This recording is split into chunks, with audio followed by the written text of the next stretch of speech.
We are about to start this concluding conference. It is my pleasure to introduce, it's no longer necessary, Professor Adolfo Garcia. And this is a much wanted conference. And by having Adolfo, we are expressing our desire to make this event include people from different areas. So we want to move this way, to bring together people from philosophy, psychology, from neuroscience, from linguistics, from education, from arts, of course. Thank you. That's the intention. People interested in contemporary thesis about cognition and about language. So we are very happy to have Professor Adolfo Garcia, and he's going to talk about the pressing agenda of embodied semantics, addressing core theoretical, translational, and methodological challenges. All right.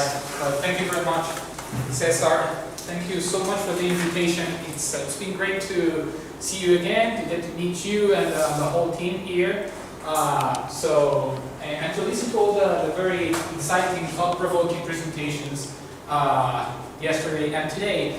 So yes, I'm going to be telling you a little bit about the things that we do at my laboratory.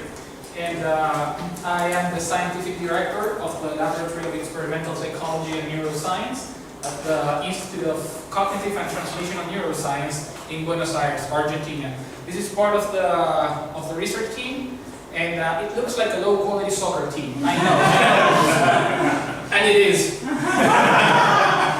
But we also do research sometimes, okay? So I won't tell you about the soccer, I'll tell you about the research today. One of the beautiful things about neuroscience is that, we often hear about interdiscipline and interdisciplinary research and things like that. And that's a term that's more widely used than practiced, I should say. The thing with neuroscience is that interdiscipline or interdisciplinary work is not even a choice. You really have no option. So here, some of the people you're seeing here come from radiology, neurology, psychiatry. We have engineers, mathematicians, statisticians, programmers, linguists, psychologists, and we all get together and we collaborate to do some of the things that I'm going to tell you about today.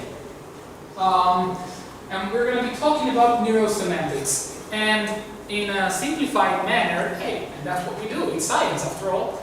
You can frame this issue as a tale of two main systems, or meta-systems, in the sense that each of them subsumes many other systems. On the one hand, you can identify embodied systems, yeah, in your organism, with the brain being a key, but not a key player, but not the only player. And on the other hand, you can identify conceptual, integrative, multimodal systems. So let me tell you a little bit about these. Think about isolated words, just an isolated word, and you can identify some dominant associations. For instance, the word cinnamon is maybe perhaps you associate it more predominantly with olfactory experiences, what cinnamon smells like, and maybe with the taste it has. But of course, you can also evoke what cinnamon looks like and many other things, right? But at the same time, these aspects, which are mediated by specific sensory streams in your organism, are not isolated. You also have an integrated experience of the notion of cinnamon when you read that word. So, just like when you attend a concert, you don't have like an isolated experience of the cello player at the same time that you have an isolated experience of the piano and the violin. You have this integrative, synergistic experience of the whole composite. Something like that can be said about the organization of semantic experiences. You could also think about something like bell, the word bell, and maybe here the dominant associations may be associated with sound. But then again, not just with sound. What a bell looks like and the affordances a bell has, for instance, right? But then again, you have an integrated experience of all these perceptual, modality-specific attributes or construals that are evoked. And you could say the same thing about a verb like applaud, which is mainly associated with a motor movement, with bodily movements, right? But also with what it looks like, right? The two hands coming one against the other, and the sound that the clap makes, and things like that, and then the integrated concept that emerges out of that. All right. What evidence do we have for the actual existence, if you will, of embodied systems in the human brain relative to multimodal systems? Let me just walk you through this with some carefully chosen examples. So, let's say you have a piece of cheese and you smell it, and you can recognize the smell and identify it as cheese. And you can judge whether it's a certain type of cheese or the other, and you can judge whether it's an intense smell or a faint smell or whatever it is. Part of the reason why you're able to do that, is that there are a collection of neural circuits in your brain spanning different structures, such as the orbitofrontal cortex, the peripheral cortex, the amygdala, the claustrum, and these are what we know as the olfactory network. Okay? If you have relatively focal lesions to this network, you will develop anosmia. You will not be able to detect and classify and judge smells, for instance. Now, the interesting thing is that when you compare brain activity patterns, when people are reading, just reading, words which have strong and weak olfactory associations, such as cinnamon, vanilla, or shit on the one hand, and I have a baby, so I know what I'm talking about right now, yes? And on the other hand, words that do not have any canonical smell associations, such as circle, triangle, square, for instance, and you compare, you subtract the patterns of brain activity that are elicited by the smell words versus the non-smell words, you will find that the smell words are associated with hyperactivation in different hubs of the olfactory network. So in a way, just reading a word that has strong olfactory association reignites, reactivates the very circuits that mediate your non-verbal, modality-specific olfactory experiences in the world.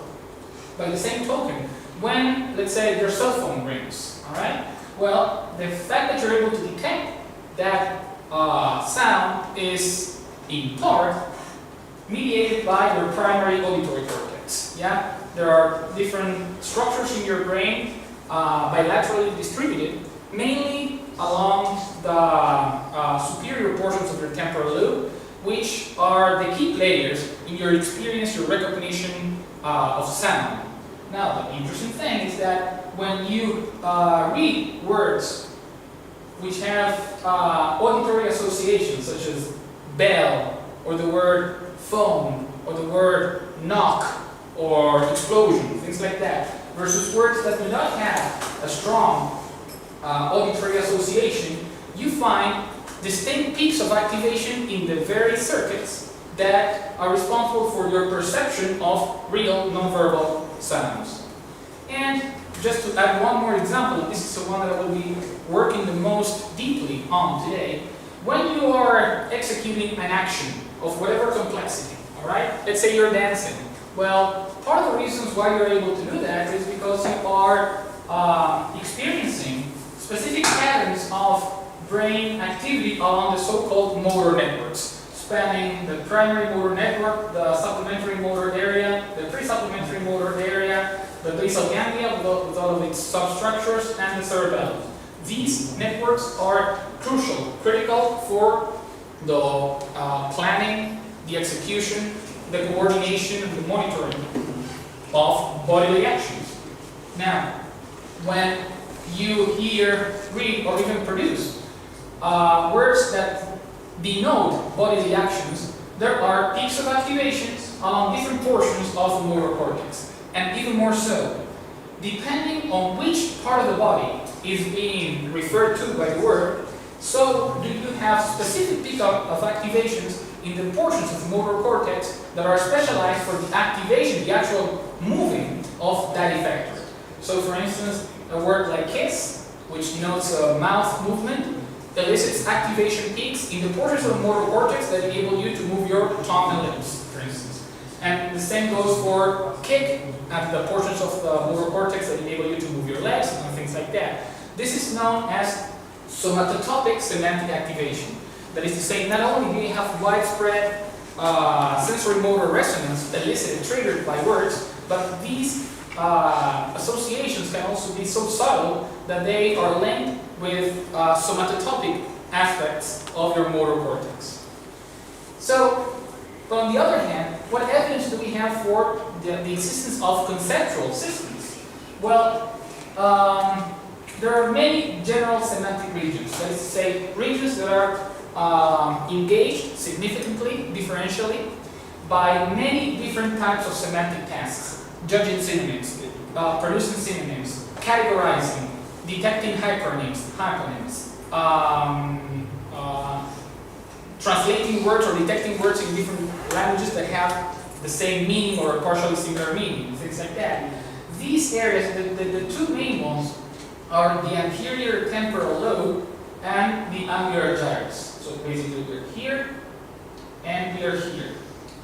For instance, there's evidence that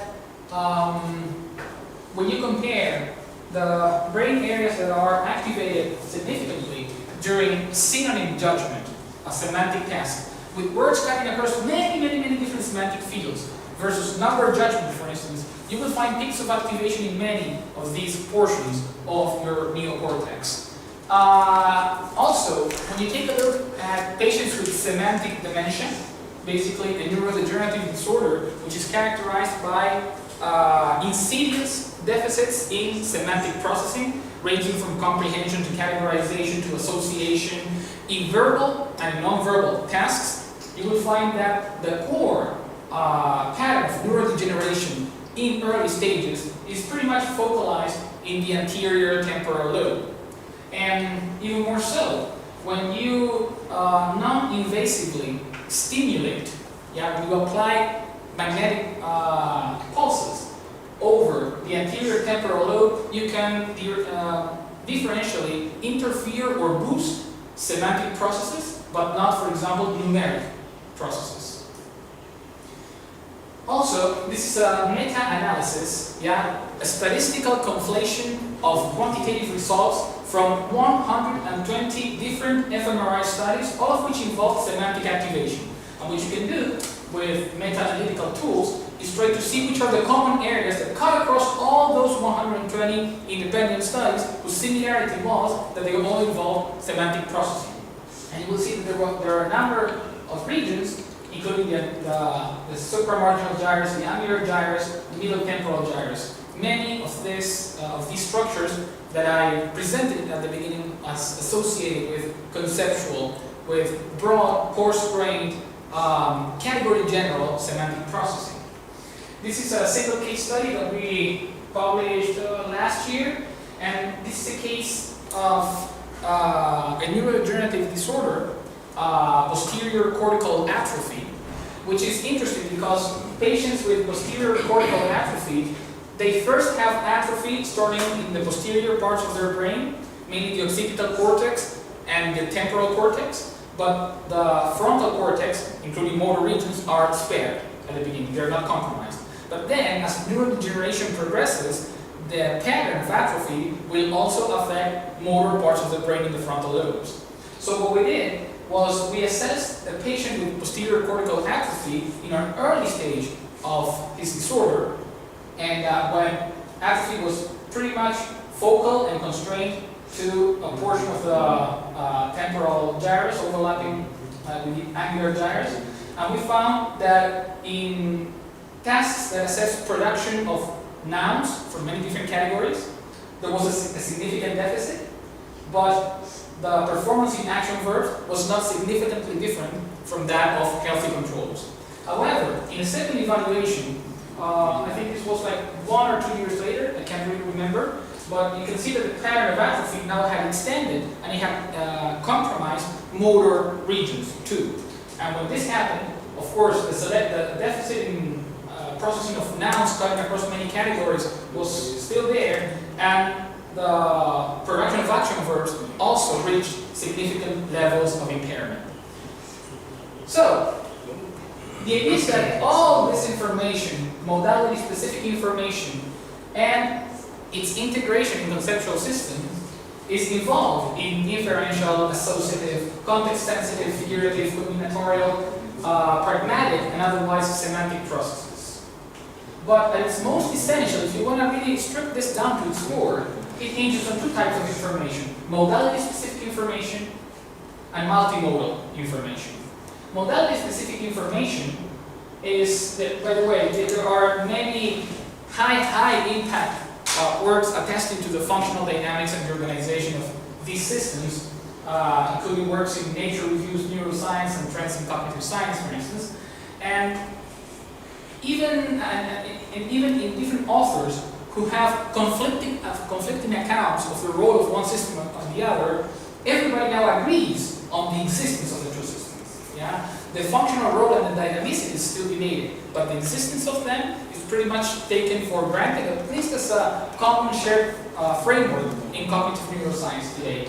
Modality-specific systems correspond to embodied systems or grounded systems.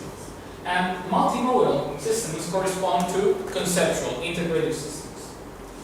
Now, so far so good, but this field is now facing a number of challenges, which cut across theoretical, translational, and methodological aspects. And I would like to tell you about what some of those challenges are, and I will also tell you about some of the work that we are doing in an attempt to partially face them. So let us begin with the theoretical challenges.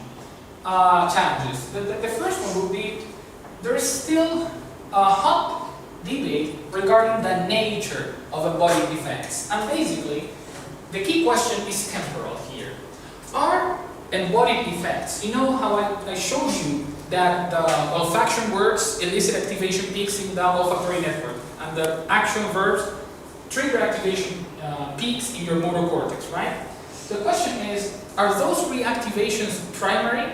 Are they at the very core, at the inception of our semantic processes, and then they sort of spread out onto multimodal systems? Or does our semantic experience proceeding the other way? First, you have an integrated experience of the concept as a whole, and then that sort of percolates onto modality-specific systems. This is crucial because if the former is the case, you can state that embodied resonance effects are primary. But if the second is the case, then those embodied effects are epiphenomenal. They're secondary to actual, initial, inceptive, semantic, multimodal processes. So, it's basically a matter of time here. And we're talking time not on the scale of days, or hours, or minutes, or seconds. We're talking at the scale of milliseconds, yeah? The magnitude, the order of magnitude in which the brain actually operates as it engages in the neural processes that subserve our semantic experiences. So, this is a key question to understand how the brain construes meaning. Option 1, we construe meaning by first reactivating the sensory motor experiences that we've had, and then we integrate them into a synergistic whole. Option 2, first we have the synergistic whole, then that percolates. Option 3, both processes are activated at the same time, relatively, they're without any clear evidence for a temporal sequencing. All right? So basically you have your three hypotheses there. What you need here are neuroimaging techniques that have at least excellent temporal resolution, and that ideally also have excellent spatial resolution. All right? And what's the critical cutoff? Where do we draw the line between an early inceptive effect and a late effect? And pretty much the consensus nowadays is that the critical cutoff is 200 milliseconds. That is to say 20% of a second. All right? From the moment in which you see a word, yeah, you have if a semantic effect is triggered within the first 200 milliseconds, then, or roughly so, you have good evidence to claim that it was primary. If it happens beyond that cutoff, then you cannot really ascertain that. Why 200 milliseconds? Because the earliest semantic modulations documented to date across different paradigms and techniques occur between 100 and 200 milliseconds. Processes which are presumed to be at least partially prior to semantic activation, such as sublexical and lexical access, both in the presence of written and auditory stimuli, occur between 100 and 170 milliseconds. So that if you have a semantic effect, let's say within 200 milliseconds, it means just a minimal lapse, something like 20 or 50 milliseconds relative to the completion of sublexical and lexical activation. So, embodied effects detected before 200 milliseconds would exclude the possibility that you are in the presence of imagery-based or epiphenomenal semantic effects, basically. Now, let me begin by quoting some of the naysayers, alright? So, Lubia Papeo, for instance, 2009. The lexical semantic processing of action verbs does not automatically activate the primary motor cortex. This area seems to be rather involved in post-conceptual processing that follows the retrieval of motor representations. Another naysayer, Gregory Hickok. Motor systems serve a modulatory, not primary role during word understanding. Another naysayer, Bentley and Karamazza. Understanding the word wrong occurs in modality-independent, that's to say multimodal, neural systems. Or Molio and Collins. Semantic processing does not present a temporal sequence in which early sensory motor activity is followed by later retrieval in the ATL, the anterior temporal lobe, the canonical multimodal hub. So if we are to believe these guys, sensory motor resonance, the engagement of olfactory networks by olfactory words, of the motor cortex by action words, and so on, would not be constitutive of the very building blocks of meaning. Rather, this would be just a secondary after effect. But we may have something to say about it. This is a study that we published just a few months ago, thanks to collaboration with Fordia Hospital in the United States. They have a magnetoencephalography device. There's no such a thing in Argentina. Anywhere in the country, this is very expensive equipment and it's very valuable equipment. Why is that? Because this gives you the best of both worlds. Magnetoencephalography is a neuroscientific method that has excellent spatial resolution. It allows you to pinpoint exactly which brain area is participating in a process of interest, but at the same time, it has wonderful temporal resolution. It allows you to track magnetic events in the order of milliseconds. And the question that we have here requires a combination of both things. So this is what the device looks like. There's a huge screen here, and what the subjects see on the screen is a fixation cross, first of all. Then there is a grammatical context, which is kept constant, I am, and then a word will appear right after the I am. That stimulus can belong to either one of three categories. You can have an action verb, like walking, jumping, applauding, something that involves moving your body, all right? Or you can have a non-action verb, dreaming, imagining, suffering, seeing, things that do not forcefully involve bodily movement. And we have pseudo-verbs, sequences of letters that are not real words, yeah, like juggling or things like that, all right? Now, the task is a lexical decision task. They are reading the words, and what they have to do is, if the string you see, the word you see, is a real word, press one button. If it's not a real word, press another button. What's the beauty of this? When you're doing this, all they are focused on is this a real word or not? But they have never been told, and they are oblivious to the fact that within the real words, we have action verbs and non-action verbs. They're not aware of it, all right? And even more so, semantic access, discriminating between action and non-action verbs, is not explicitly required in the task. Are you following me here? Yeah? Sure. All right, good. So, we first conducted an assessment at what is called the sensor space. And we we pretty much focus on the motor cortex, motor electrodes, and then electrodes placed over the anterior temporal lobe. So basically this is modality-specific motor region of interest, and this is a multimodal region of interest. And what we did was, first we took a look at when a significant difference in the modulation of those areas appeared, discriminating between the action and the non-action verbs. In the motor cortex, differential patterns of activity emerged between action and non-action verbs within roughly 150 milliseconds. And in the anterior temporal lobe, significant modulations were found only at roughly 400 milliseconds. But then, we also used a support vector machine. We used classifiers so that we could try to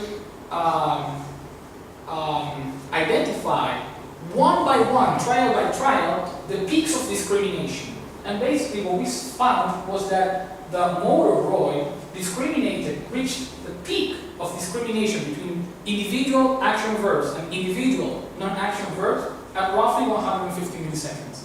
And that item by item discrimination in the anterior temporal roid only, the peak only emerged after 400 milliseconds. But then we replicated the analysis at the source space, now looking directly at the generators, the neural generators of those modulations. As you can see, we found pretty much the same. Very early discrimination between action and non-action verbs in the motor cortex, and very early peaks of discrimination in the motor cortex, but with later differences and individual discrimination in the anterior temporal lobe. So basically, what this is telling you is that verbs which are characterized by denoting bodily actions first trigger modulations in modality-specific networks, in this case motor networks, but only later do they engage differential activity patterns in multimodal conceptual hubs. Remember that I told you that there is somatotopic organization of these systems, right? Such that the verbs that denote hand mode action are mainly related to the portions of your motor cortex that allow you to move your hand, and so on and so forth. We conducted another experiment, which is now in preparation, in which there was a fixation cross, and the participants had to say whether they were in the face of a real word or a pseudo word, a fake word. But here we had three types of real words. We had manual action verbs: grab, clap, throw, things that you do with your hands.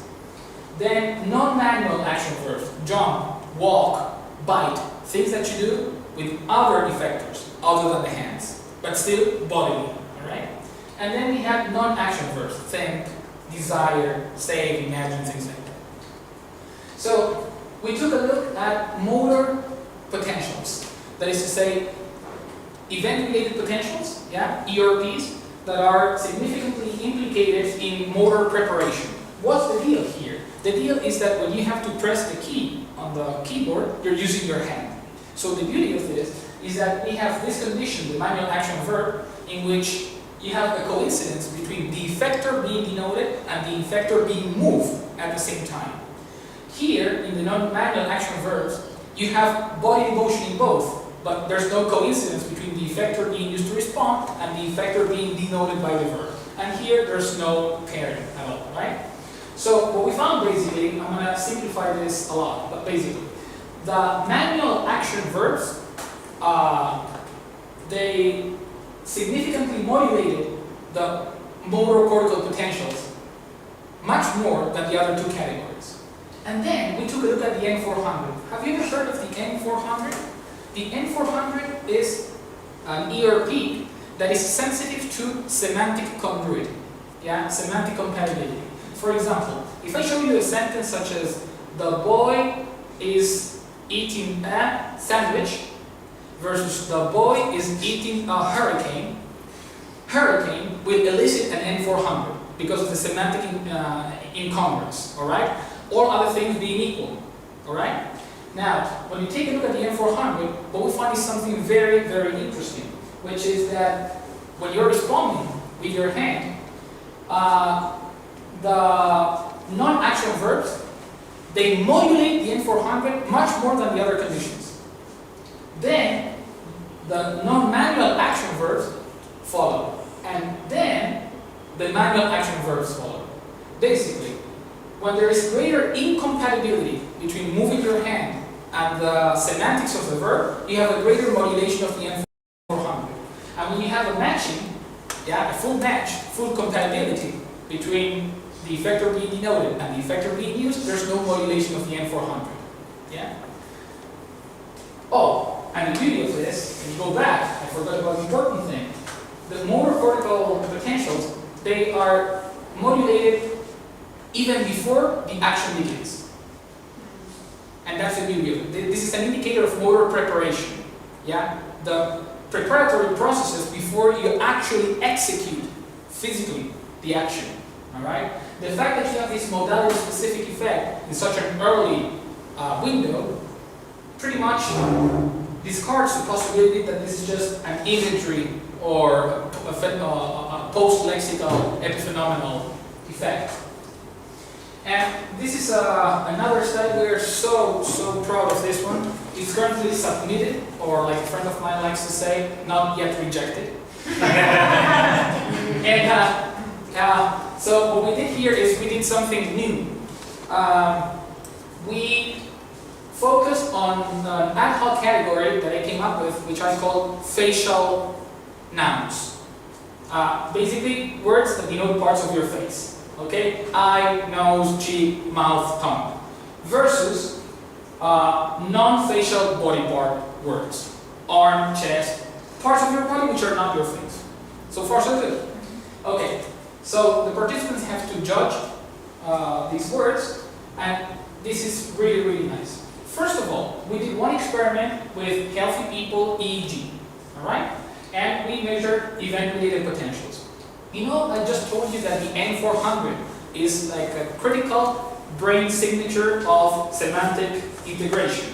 Yeah? When you read, I'm going to eat a hurricane, the N400 peaks. Alright?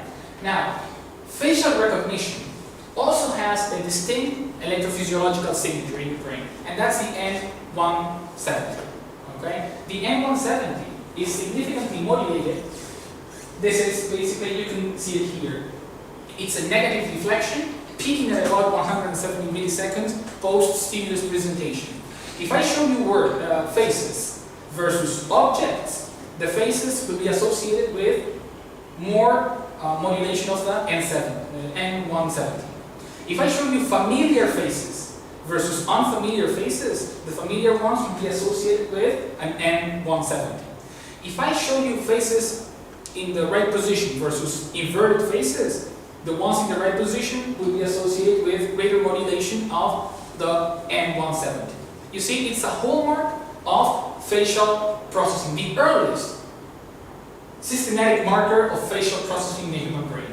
So what we did was we took a look at the electrophysiological modulations of the facial words and the non-facial words. And we found that over the right hemisphere, in the face-sensitive region of interest, we found exactly this.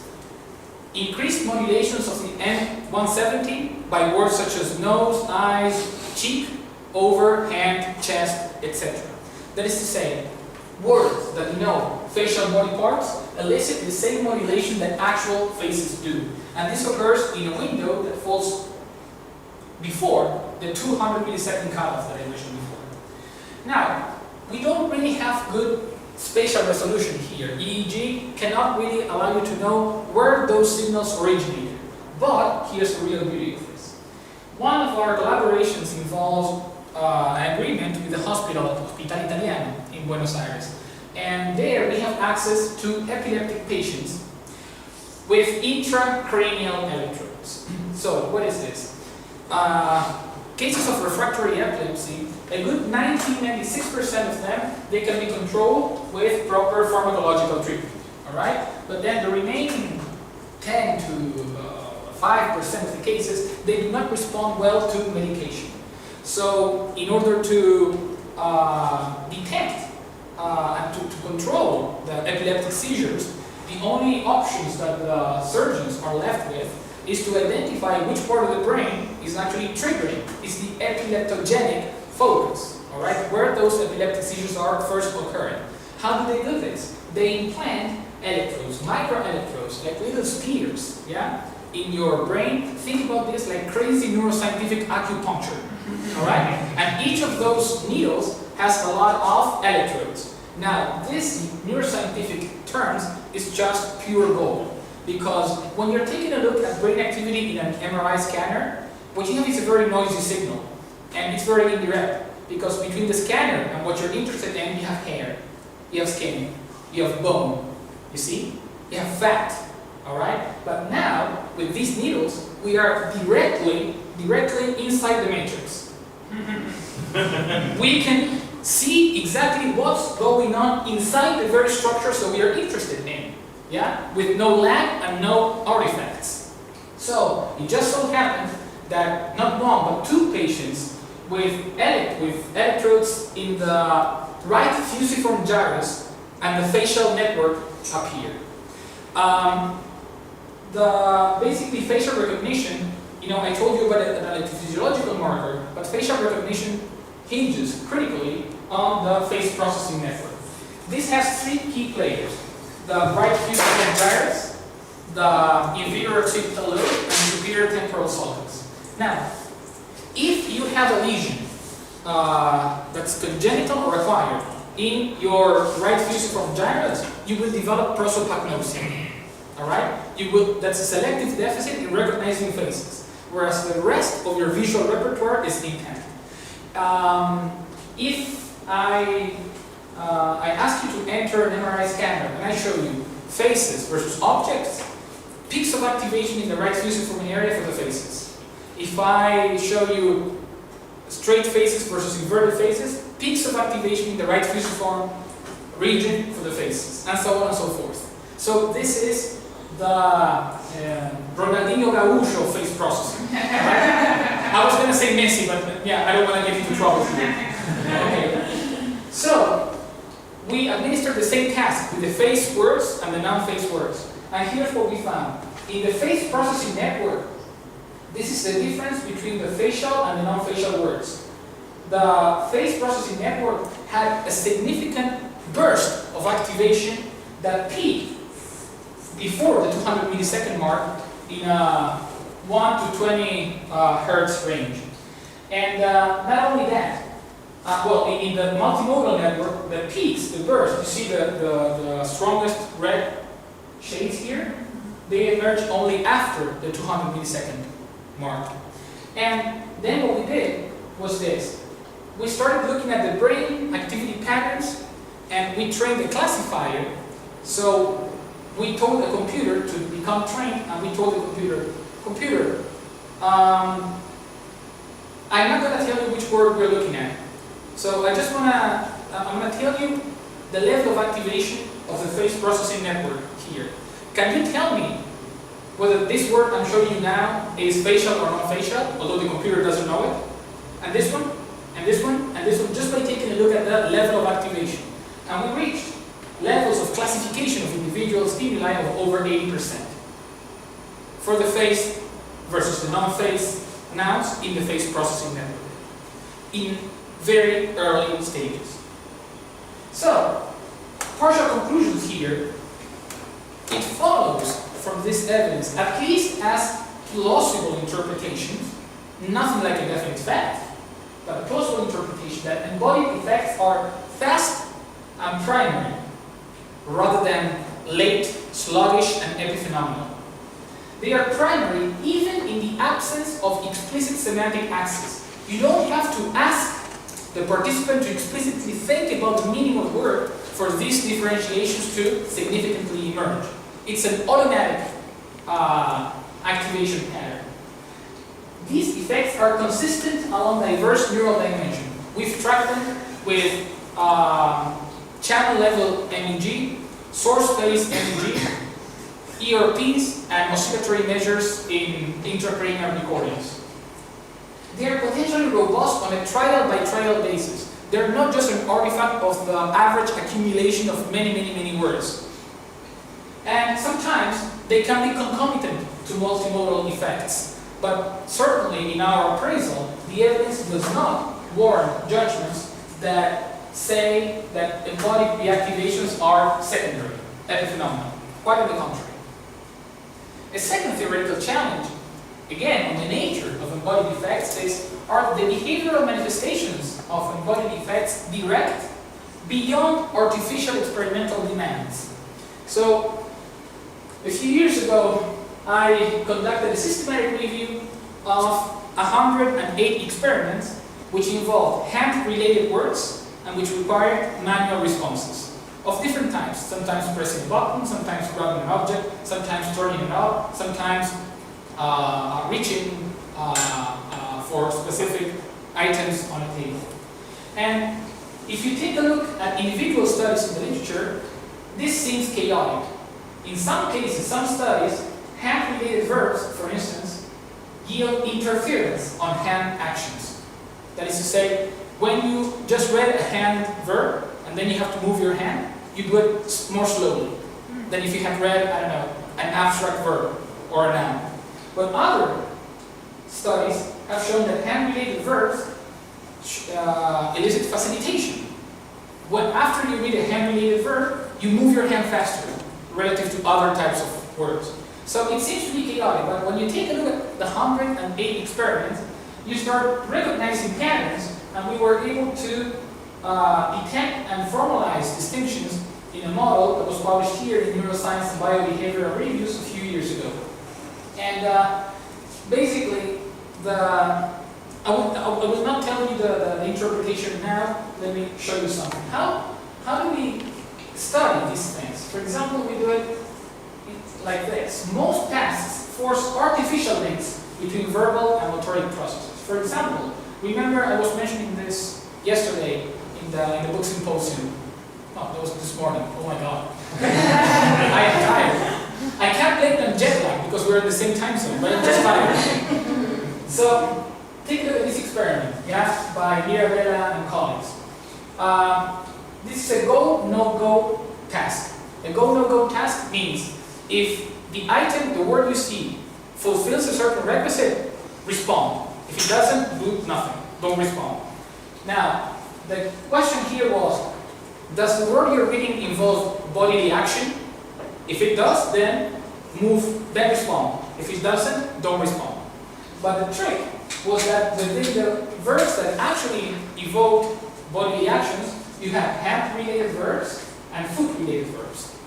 And it goes like this. It was a digital tablet with sliding capabilities, right? So there was a dot in the middle of the screen. Second step, place your finger on the dot. Then a verb will appear above the dot. Then, after the verb appears, the circle will move to a side. And what you have to do is to try to pursue, to chase the circle as fast as you can. Yeah? And what we can do is to measure, what they did was to measure the speed, yeah, of that response. Remember, we have hand verbs and foot verbs.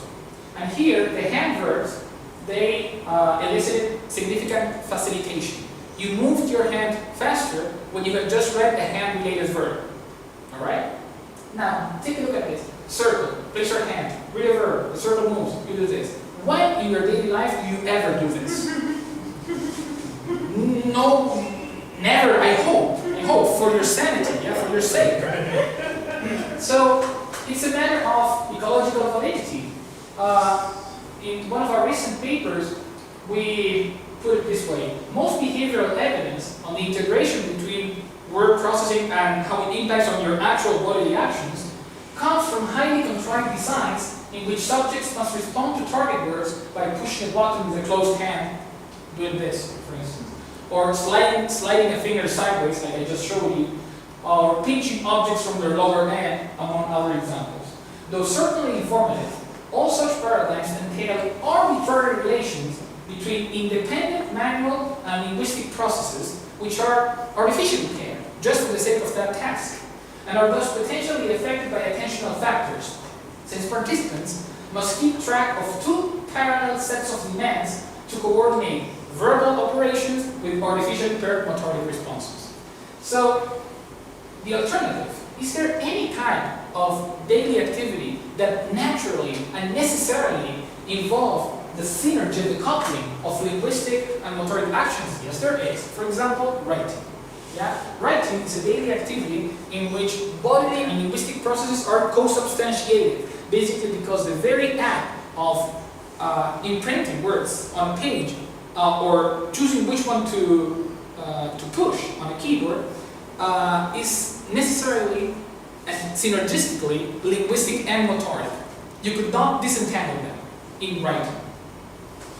So we conducted this experiment in the embodied penman in which we had manual action verbs, non-manual action verbs, and abstract verbs. All the subjects had to do was they would read the verb here and they would have to copy it. Alright? Just naturally as they would when writing on any surface. The trick here is that the pen, the digital pen there, has time measurement capabilities. And it is also equipped with kinetic devices and sensors to assess the pressure that you apply on them, things like that, right? And what's the trick behind this study? Oh, we write with our hands because of evolutionary predisposition, because of a cultural caprice, perhaps. We write with our hands, not with our feet, not with our mouths. We write with our hands. So here we have, again, a case in which you have effector compatibility. When you are writing a manual verb, you are processing the meaning of something that involves the same effector that you're using to move at that very second. You see this? What did we find here? This is the time it takes you to write a non-action verb. This is the time it takes you to write a non-manual action verb. And this is the time it takes you to write a manual action verb. Manual action verbs, let's take it like this.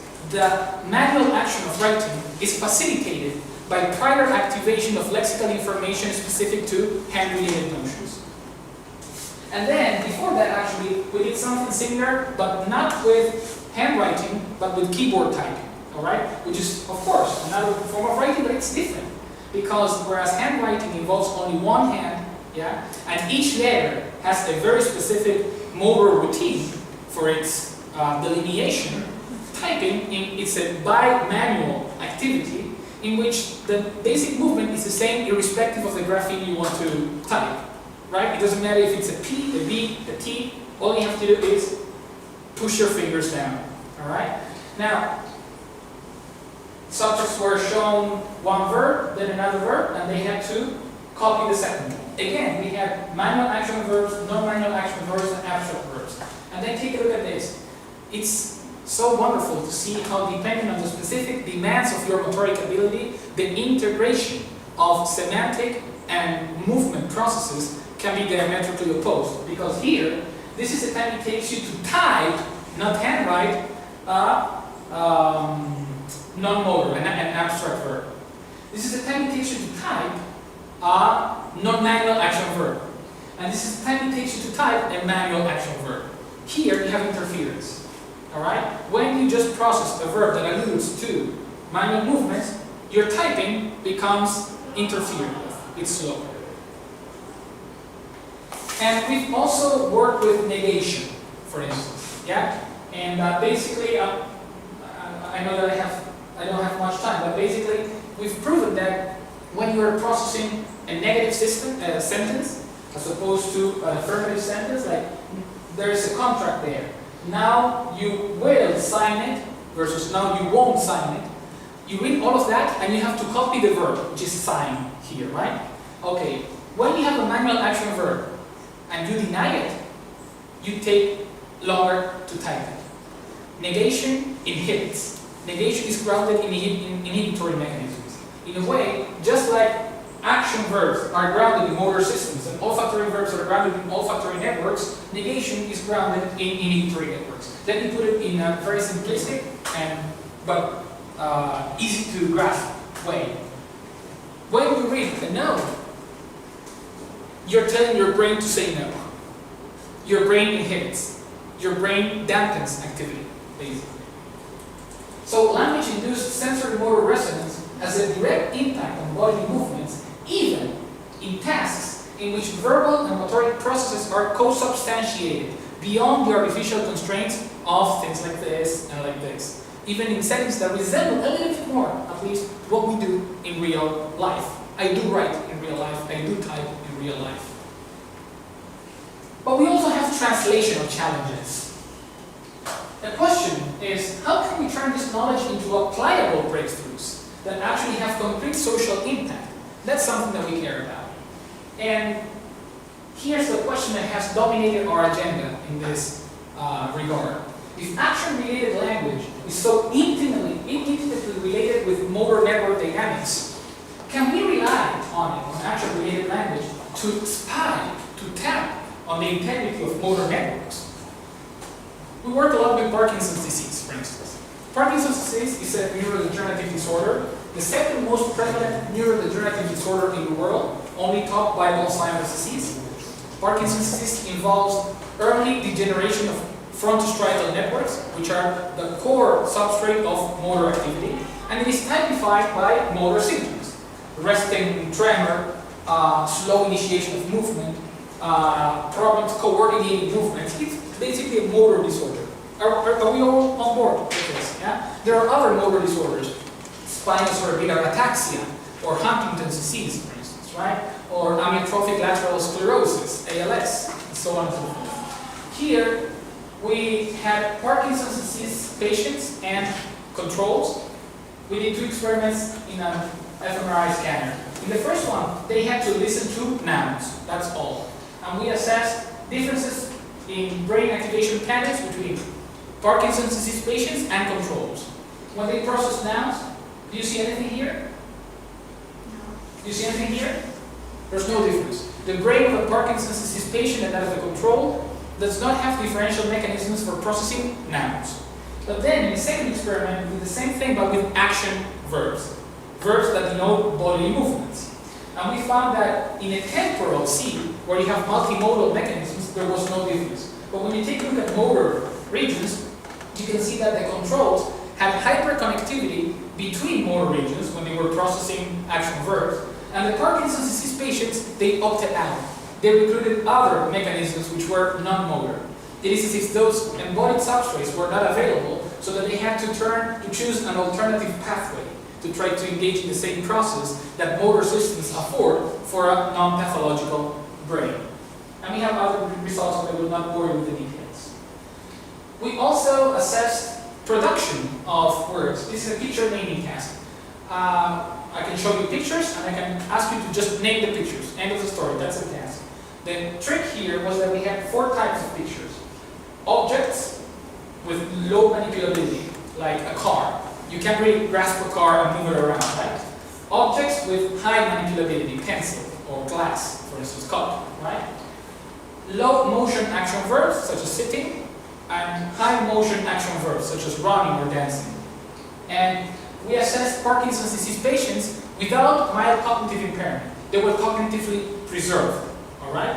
And what we found is that the only category that yielded a significant difference, a significant impairment, was the high motion action verbs. For the Parkinson's disease patients, it was selectively harder to produce high motion action verbs, there being no significant difference in production of any of the other categories. We did another study that was actually the cover of the Journal of Medical Genetics, with a single case, a patient with cerebellar ataxia due to a genetic mutation in the STOP1 gene. And we administered a lexical decision test, tell me if the words are real or not. But the real words belong to 4 categories: abstract nouns, concrete nouns, abstract verbs, and action verbs. In all categories, the patient, which is here depicted in blue, had lower performance, but only one category revealed a statistically significant deficit. You can guess which one. The action verbs. Interestingly, we were also able to, this is a patient that was in a wheelchair. He was basically prostrate. Okay, he had no bodily movement whatsoever. But his cognitive repertoire, if we administered mental screening tests, he was okay. All right, and then we even mapped the regions that were affected, atrophied in the patient, with the manifestation of the gene that was mutated, so that we even have first insights on the possible genetic foundations of the embodiment of actual language. But that would be another topic here. And so far so good, but maybe, if you have a Parkinson's disease patient, his life, her life is very much affected. Maybe he can no longer work. It's hard for him to engage in normal social relations. And then we come about and we tell that patient, hey, on top of that, it's hard for you to process action verbs. It sounds like a bad joke, doesn't it? But here's the thing. Parkinson's disease, just like Huntington's disease, these are neurodegenerative disorders. So if the patient starts manifesting motor symptoms at age 55 or 60, it does not mean that Parkinson began there at age 55. What you see there is the climax of a progressive pattern of motor degeneration that maybe elapsed for 15, 20 years. So this creates preclinical windows of opportunity. And our question was then, okay, if the relationship between action-verb processing and motor system integrity is so subtle, can we use these tasks to detect who is at risk for developing a motor disorder in the future before he has any symptoms? Yeah? Huntington's disease is an autosomic dominant disorder. It means it is genetically inherited. Man, woman. If the man has Huntington's disease and the woman doesn't, they have a child. Okay? If the child inherits chromosome 4 from the father here? Okay, good. He will have Huntington's disease. This is not a vulnerability issue. He will have it. If he inherits that chromosome from the mother, he will not. So the offspring of a Huntington's disease couple, let's say, has a 50% chance of developing Huntington's disease. So what we did here was we assessed different tasks, but the ones that I want to focus on are this one. This is object semantics, associating objects, which are named by nouns. And this is action semantics, associating actions, which are named by verbs. These are the patients versus the controls. In both tasks, the patients have significant deficits. But then, we also assessed the relatives of the patients. First-degree relatives who had 10 years on average fewer than the patients. Yeah? They did not have any symptoms. They were healthy people by all indications, but they were at genetic risk for developing a motor disorder. Did they have any problem processing the object noun task? No. But what happened with the verb action, the action verb task? They had a significant deficit. So this encourages us to believe that in these tasks we may actually have at least the hints for a linguistically and neuroscientifically informed tool to detect candidates that will perhaps eventually develop a motor disorder. This is how you can turn theoretical and experimental neuroscience into applied innovations, if you will. And because we're not just happy with doing this ourselves, we guest edited a special issue in Vortex, one of the leading neuropsychology and neuroscience journals, in which we invited researchers from different laboratories around the world to explore what we call the embodiment disrupted hypothesis. And this was published like 1.5 years ago. If you're interested in learning more about this, you can access all the articles already. And we have this hypothesis, which we call the disrupted motor grounding hypothesis. The proposal is actually simple. The very lesions which compromise the mapping and sequencing of hierarchically organized movement patterns, as in Parkinson's or Huntington's disease, also disturb the lexical-semantic mapping of movement, actual language, and syntax. But that's another story. That will be another topic. We surmised that these and potentially other impairments were not merely anatomical clinical coincidences. On the contrary, they seem to constitute higher level manifestations of abnormalities in functionally akin lower level mechanisms. That is to say, predictable consequences of the embodied nature of cognition. So, in a nutshell here, if we are to believe the evidence I just presented you, and by the way, I just showed you a few of the 20 papers have already published in this line. Embodied deficits are selective. That is to say, they're not generalized across their overarching domain. They're not deficits of language in general. They have very fine-grained relationships between the semantic associations of the words and the type of compromise that the patient's brain has. They are partially specific. They are absent in non-motor disorders. I didn't talk about this, but you don't find this in Alzheimer's disease, for instance, or in frontotemporal dementia. They are primary. That is to say, they are not secondary to overall cognitive dysfunction. They are not a secondary manifestation of a general cognitive deficit. They're highly, highly specific. They are associated to critical neurobiological abnormalities, and they are at least potentially traceable in preclinical, prodromal stages, inviting further research on their preclinical utility. And finally, let me address some methodological challenges. And remember, I was talking this morning about the issue of ecological validity. Do these findings hold in naturalistic language use? Because all of this, naming pictures, moving your hand, these are not things that we do in real life, really. And so here's the thing. If you just use, why do we use isolated words in neuroscience if we know that's not how language works in real world, in real life? Is it because everybody in cognitive science is stupid? I mean, it's not the case. The thing is that if you want to compare processing of action verbs with abstract verbs, you need to make sure that the two lists are fully comparable with everything else, basically. So we choose individual words because you can have greater experimental control, and you can statistically match your action verbs and your non-action verbs in terms of frequency, familiarity, length, concreteness, number of neighbors, associations, so that if this is carefully constructed, they differ only in the fact that these are action related, these are non-action related, right? Now, maybe you say, okay, but why don't you just take a look at brain activity patterns when people read a novel, just like that? Well, because if you do that and you see a pattern of brain activation, it is uninterpretable. What do you ascribe it to? What is that reflecting out of the myriad processes that are involved in reading a narrative, right? And if you just grab two, why don't you grab just two texts and you compare one against the other? Let's say I grab one story from this author and one story from this author, and I see a difference in brain activation patterns. What is that reflecting? Maybe it's the topic.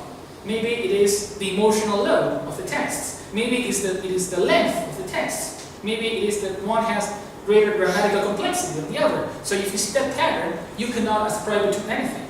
This is what we have referred to in a book that we published a couple of years ago as the scientific catch-22. It is as if there was a trade-off between experimental control and ecological validity. You take care of one, you use the other, and vice versa.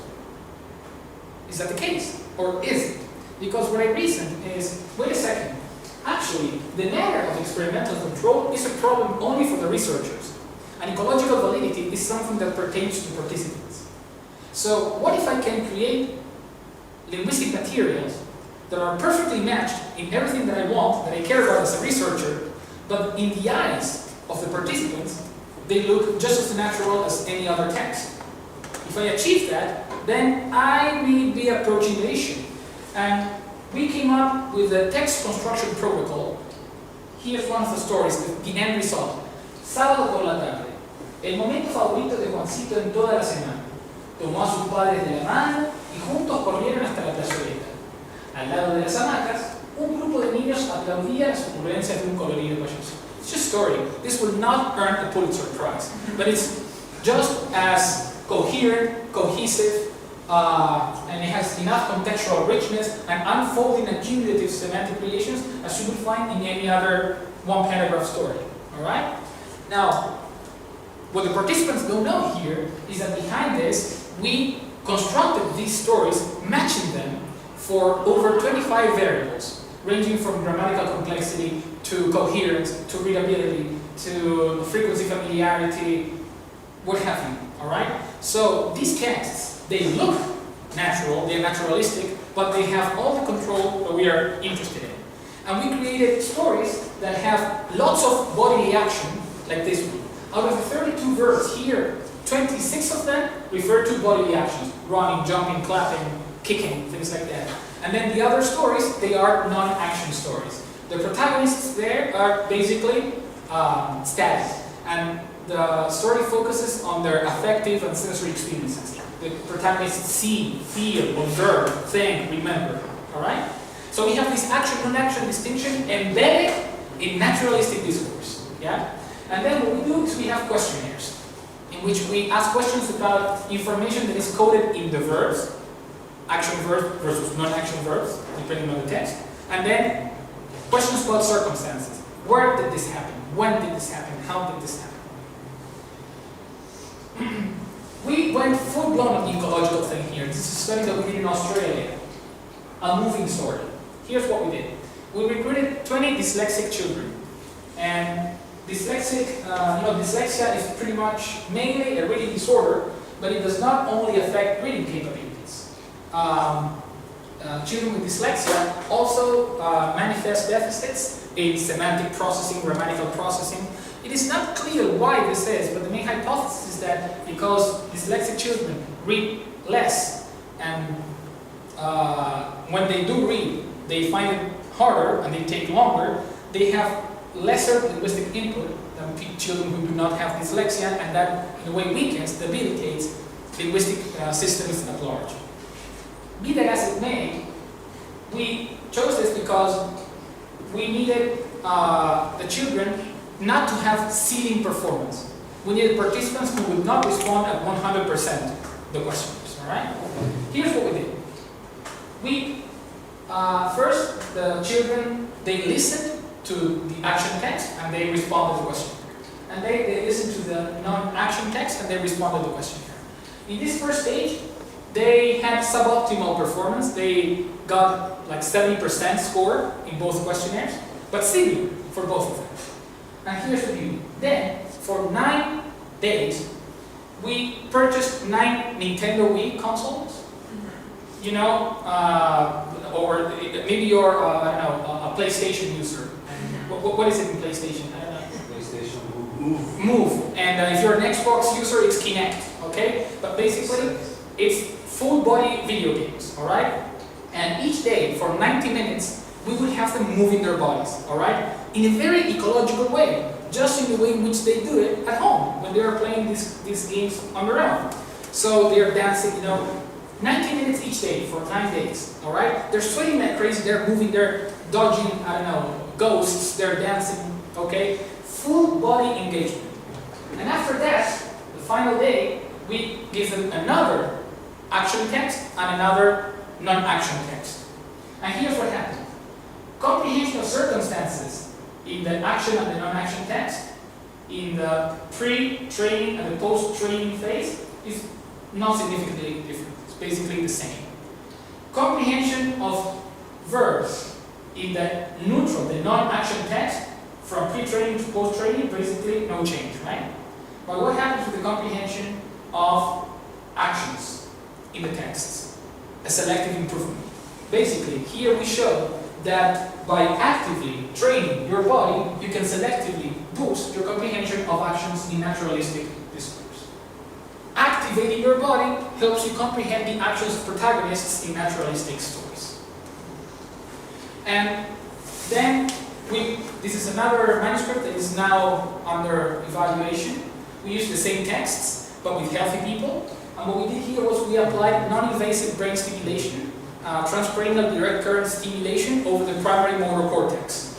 And what we found, very quick here, is that by hyper-exciting the motor cortex, we can induce selective deficits in the comprehension of actions in the naturalistic stories, without compromising the comprehension of the abstract processes or the circumstances in healthy people. All right? And we also tested these naturalistic stories in Parkinson's disease patients. And we compared Parkinson's disease patients without cognitive impairment versus controls. This is a comprehension of circumstances, patients and controls in the neutral text. This is a comprehension of verbs in the neutral text, no difference. This is a comprehension of circumstances in the action text, no difference. And this is a comprehension of actions, of verbs in the action text, a significant difference. So that pattern that we detected in very experimental paradigms in Parkinson's disease, it also holds when you have to comprehend actions embedded in naturalistic pieces of discourse, with all the selectivity that we had previously identified. But we are also interested in spontaneous speech. And this is a collaboration that we have with the Watson Center in IBM, New York. And what we are doing is we are using automated text analysis tools. So we ask patients and controls, Parkinson's disease patients and controls, to tell us what they do in a regular day. Yeah? That's all they have to do. Just tell me what you do in a regular day. No strings attached. Speak for as long as you want, tell me what you want, that's it. We record them, then we transcribe the texts, and we analyze them via different automated computational tools. So some of those tools, for instance, enable us to detect semantic fields, yeah, in different texts. And we have many results. I will just tell you this. These are the concepts that prove differentially weaker in the spontaneous discourse of Parkinson's disease patients versus controls. Walk, word, take, make, well, get, gain, play. You see, they're action-laden, right? Walk, work, take, make, play. And these are the concepts that are stronger in the construal of spontaneous speech in Parkinson's disease patients relative to healthy people. Read, reading, like, book, hears, life, say, see. No action at all. So that embodied deficit, that disrupted embodiment pattern that we detected through artificial constraint tasks, then in receptive naturalistic discourse, it also pervades spontaneous production. Yeah, when you're just saying what you did in a regular day.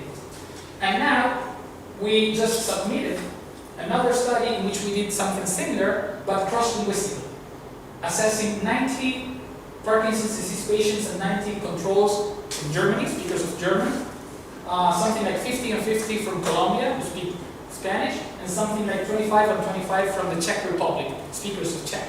And by looking at other linguistic markers, we are able to automatically classify patients from controls just based on their spontaneous discourse with over 80% accuracy. Just by looking at how a person talks, we can tell you whether he has Parkinson's disease or not with over 80% accuracy. Language holds traces of our brain integrity in a diagnostically discriminative fashion. Not only that, by taking a look at those patterns, we can significantly infer the degree of motor compromise of individual patients. We can tell you by looking at their texts how badly their motor abilities are compromised. So, embodied effects seem pervasive even during naturalistic language use. Wrapping up now, in a nutshell, the embodied cognition framework has afforded some of the most promising reconceptualizations of the human mind since the cognitive revolution. However, standard approaches in the field are limited in their capacity to address core theoretical, translational, and methodological issues. The research trends I just illustrated here with a few experiments, I think attest, show that at least some of those present challenges can be effectively addressed in a virtuous circle that goes from theoretical commitments to the design of specific experiments, testing of experimental hypotheses, and the development of applied tools that then re-nurture the theoretical and experimental agenda.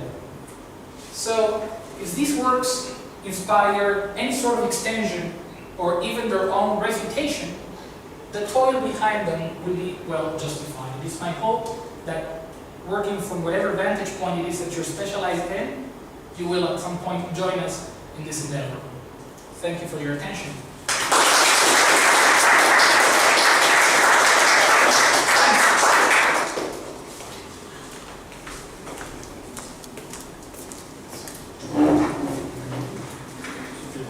So, just to say, Sophia is leaving I have to the airport. I don't want to be late for my We will take, we have time for questions, which is very nice. Thank you so much for this wonderful conference. Who Who is going to go first? Prof, I don't have to say. Yeah, you are going first then. So just a second, and just a second. And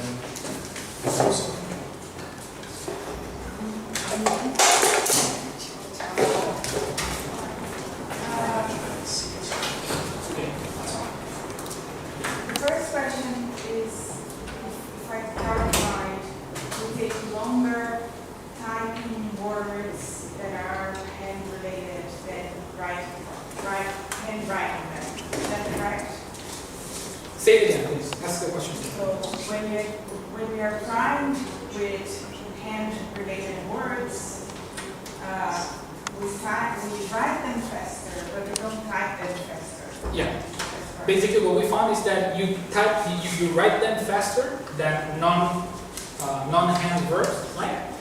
And in the case of typing, what I was showing you there is actually not a motor execution, but a motor planning. How long it takes you to start to plan the typing routine. But yeah, in essence, you do have this mirror image.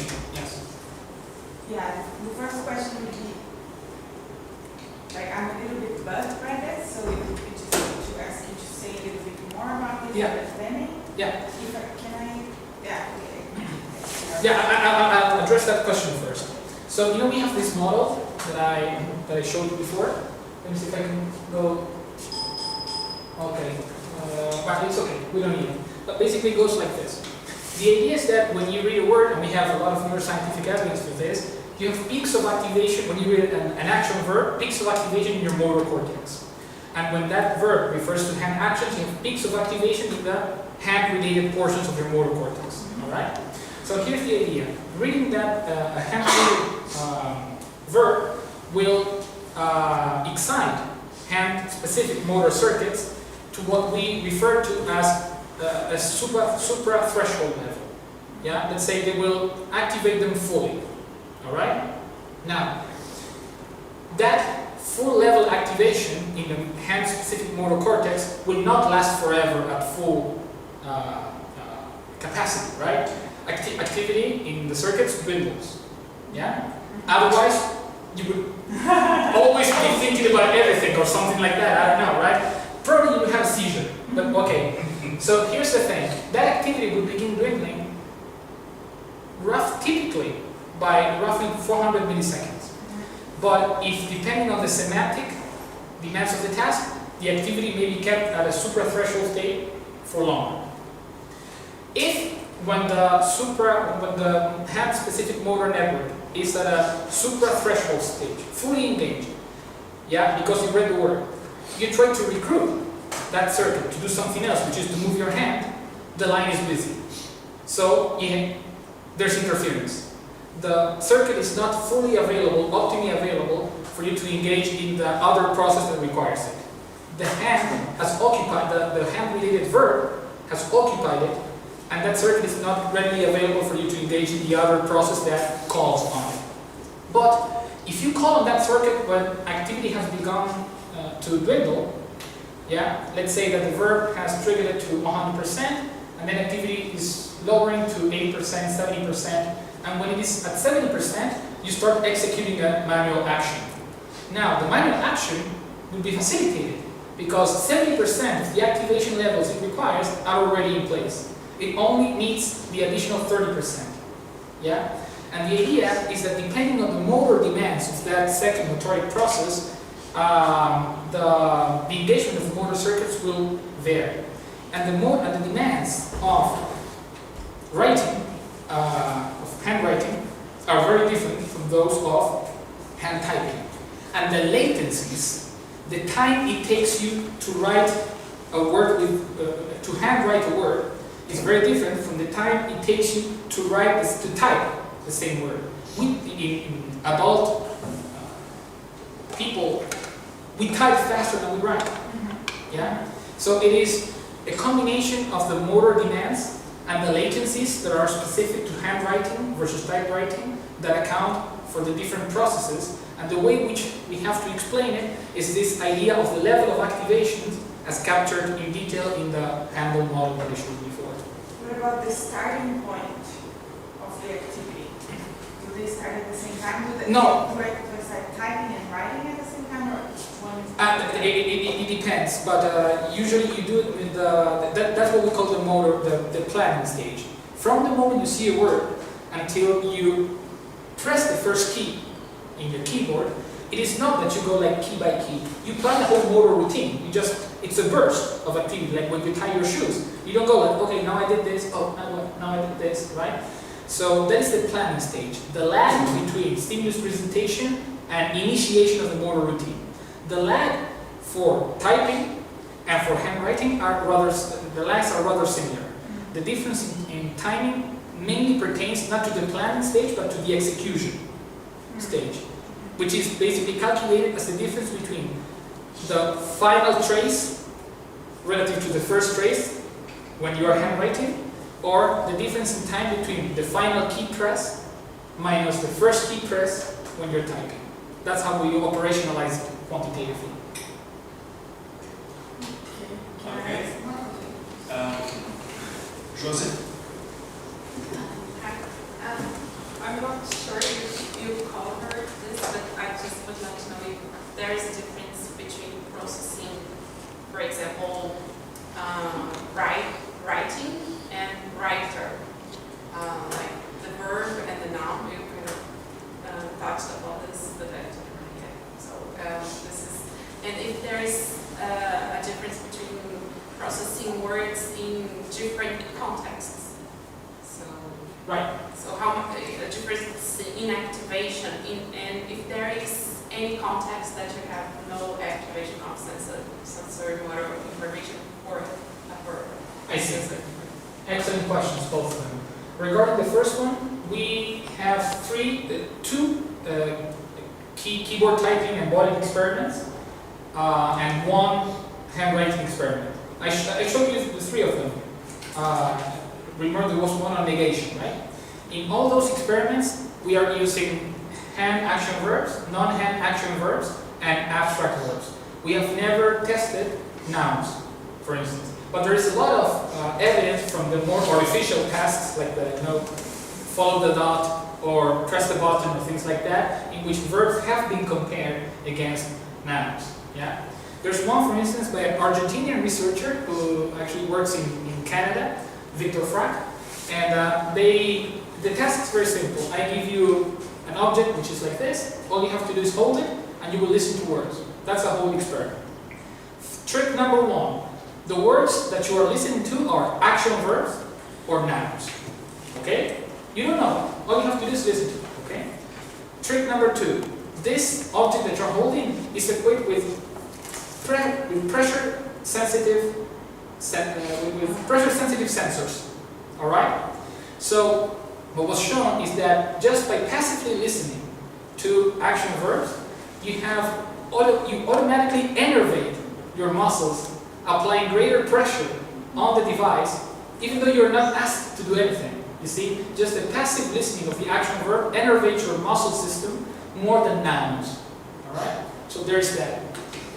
The second question you asked is about context. And you can operationalize context in many different ways. For example, if you're talking about polarity, the opposition between affirmative versus negative context, there's a lot of evidence that suggests that negation dampens or even precludes sensory motor reactivations. Alright? Embodied effects with an action verb is preceded by a negation are usually minimized or dampened, for example.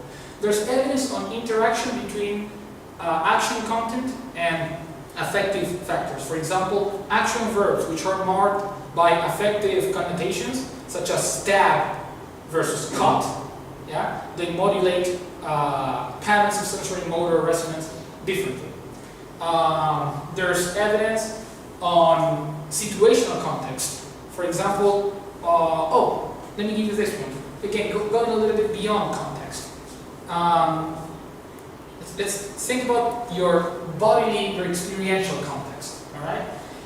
If you compare processing of action verbs that are specific to volleyball, yeah, actions that you do when you are playing volleyball, and you compare professional volleyball players versus non-professional volleyball players, they will have faster processing of those action verbs in particular, but not of general action verbs. All right? So if you think about your experiential context, you could frame it like this. And then, yeah, there are other studies that have taken a look at the role of different intentional types of contexts and things like that. So yes, there is some evidence, always with the constraints of experimental designs, for sure.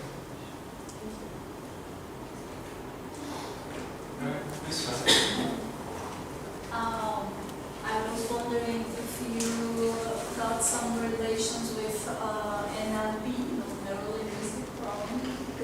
I don't know much about it, but from what I've heard, it's most likely working the way around, like seeing how the semantic words affected our habits or something. Yeah, first of all, NLP, neuro-linguistic programming, it's a pseudoscience, first of all.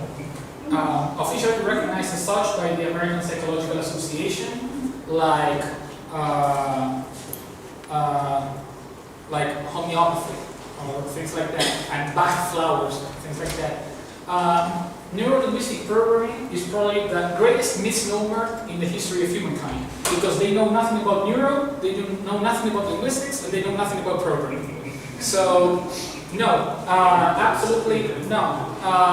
There's not a bit of evidence that supports what they do. They sell a lot. I mean, yeah, they make a very, very good, they have created a great business for corporations and things like that. But no, absolutely not. My take on neuro-linguistic programming is no. Actually, I used to refer to myself as a neurolinguist. And people would say, oh, yeah, yeah, show me how to, I don't know, to be more attractive to girls. Or, oh yeah, can you cure my tics? You know, because that's what they tell you they do. Can you make me sneeze less? That's what people in NLP will tell you to do. So, from that moment on, I said I will no longer refer to myself as a neurolinguist. Now I am a cognitive neuroscientist specializing in language. Right? I see your point, but isn't that interesting that somehow they're talking about the relation that working with the semantic meanings have an impact in your actions? They're talking about it. It's all bogus. No, there's no interest at all. No. It's if I see a book about neuro-linguistic programming, I don't want my baby, my 5-month baby, near that anywhere. No, there's nothing interesting there. No, nothing. Absolutely nothing. It's rubbish. No. Okay, let's see. I don't know much about it, but a friend of mine was saying that she read something about cognitive neurolinguistics and the teaching of literature. Have you heard about it? How was something like proving that reading is really improving your brain? One question by person. Was that a comment or a question? So yeah, go ahead, make it short. Yeah, I'll answer it very quickly. There is some evidence about the benefits of reading. For example, there are neuroprotective factors that have been documented.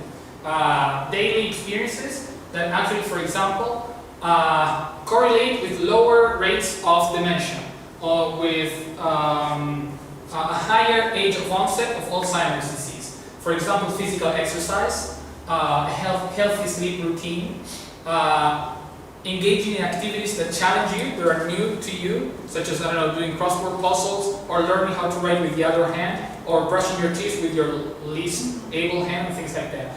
One of the neuroprotective factors that has been documented is actually reading. It's part of the package of intellectual stimulation that seems to correlate with lower rates and later ages of onset of dementia. So yeah, there are many other pieces of evidence I could mention, but I think we need to pass the torch on to someone else, right? Yes, that could be myself. It could be you. Might as well. I was actually wondering about how compatible this empirical evidence is with reductive materials. Here's what I thought. At the very theoretical level, we have embodied cognition paradigm, tells us roughly a cognition is embodied, and on the other hand, we have reductive materialism. Let's think about Churchill, mind and matter. Tells us, well, at the end of the day, all that is really important is the brain, and we have to pinpoint things down to the brain. Then we have, within the tradition of embodied cognition, all these efforts and a huge amount of empirical evidence. And it seems to me, at least at first glance, all this evidence is also, to some extent, to some degree, compatible with what a predictive materialist would say or would think, or I don't know. That's a thought across my mind, so you have a line on that. Yeah. So no empirical finding presupposes the epistemological premises whence it can be interpreted. That is to say, you can take the same body, the same corpus of empirical evidence, and you can turn it let's say, in favor of your materialistic reductionist framework, or you can interpret the same evidence in the lenses of inactive, non-reductionist, or even dualistic premises, if you will. So I don't think there's anything in the evidence itself, and I don't think I have been explicit about my own wide-ranging assumptions here, but no, I don't think that the evidence itself either lends itself to a reductionist or a non-reductionist approach. If you ask one more thing, if by reductionism you mean just the brain, we have a problem there, because we're talking really about embodied cognition, not embrained cognition. And the body, the structure of our body, the phylogenetic and the ontogenetic course of our body in time shapes, co-determines neural activity patterns. And not just the body in a musculoskeletal way, also our autonomic systems, our respiratory systems. So you really have to think about the cross-dynamic synergies that cut across the entire of the organism, but not even just the organism. Our organism, even the very shape, the affordances, the habits that we develop, are co-constrained by the physical and cultural landscapes where the body actually is deployed.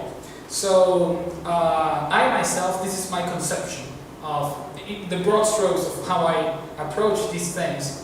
And by no means do I believe that the evidence that we are presenting here is selectively amenable to a reductionist approach.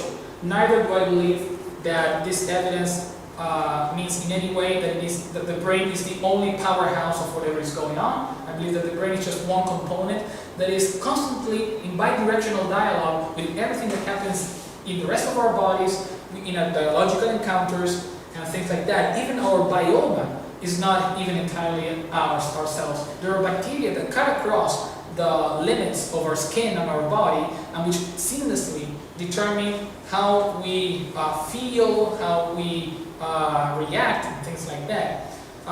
So that would be my take. I do not believe that the evidence forces you to adopt any overarching epistemological stance, but if you ask me about mine in particular, it goes along these lines.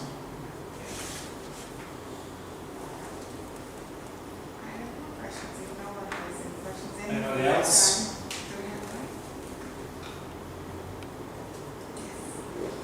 You have time for one more. Only one. Yeah, I'm gonna make one in two parts. That's cheating! That's cheating! Connect one of the rest in the bar. Yeah, okay. The rest in the So bar. I'm a little uneasy with the idea, and maybe it's a terminological point there, with the idea that of people understanding better action verbs when they are training with the video game. Yeah. Yeah, when they're moving their body, yeah. Yeah. Are you studying them for understanding? Could it be something else? Like It could be something else. It could be something else. Just think about this. The design of our text. They listen to the text. The texts last roughly 80 seconds. Yeah, the stories when they are recorded. So then we remove the headphones, and then you start administering the questionnaire. The questionnaire in this experiment has 16 questions.